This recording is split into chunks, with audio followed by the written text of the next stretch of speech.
to the viewers and listeners, and some of them, many of them know, Yeah. but even those who don't know, whenever you see destabilization, wars, coups going on in Africa, I want all African people globally to know this. It's the works of Western intelligence. The Central Intelligence Agency, MI6, you must look, and you must always ask yourself the question, what is behind the behind?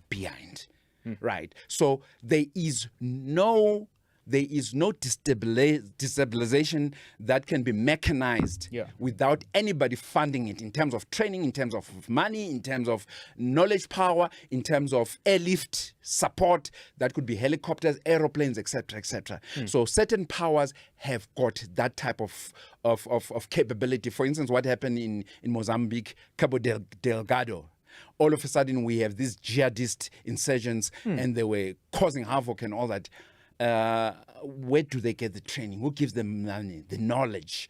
And for them, with such rapidity and speed to be able to commit what they are committing. And so much confidence. Yeah, so much confidence. So I want our young people, I want to tell you, Western intelligence organizations, they're involved because Africa is a repository for the resources that they want, and they will not stop.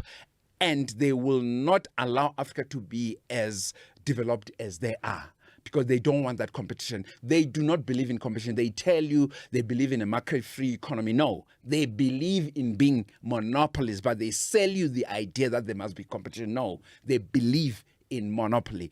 Always know imperialists believe in a monopoly. That's why they want to be the only nuclear powers in it. This whole story you hear, even in companies, no, you must sell your state assets because there must be competition. It's all nonsense. I don't care which president is saying it and all that. I will debate anyone. It's all nonsense. Because at the end of the day, those state assets, you must look at who buys them.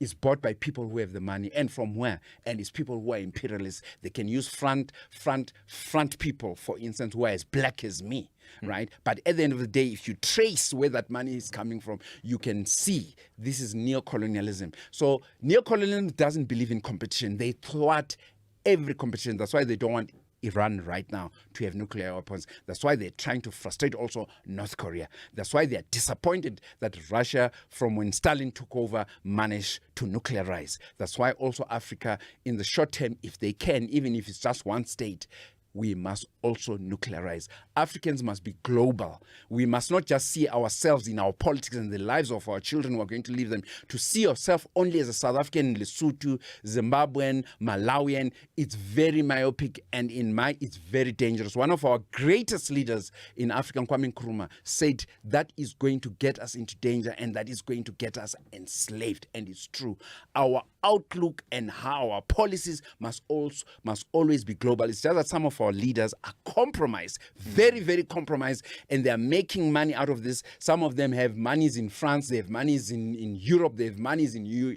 So every time you speak about pan-Africanism, not to say pan-Africanism is perfect, but I guarantee you pan-Africanism is the greatest ideology for the black man in this world today. We must think from a global perspective, everything we do.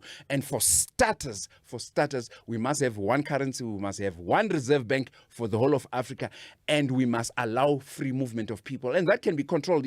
It doesn't mean we must do it just carelessly. No. It can be intelligently, tactfully implemented. This is what we're talking about.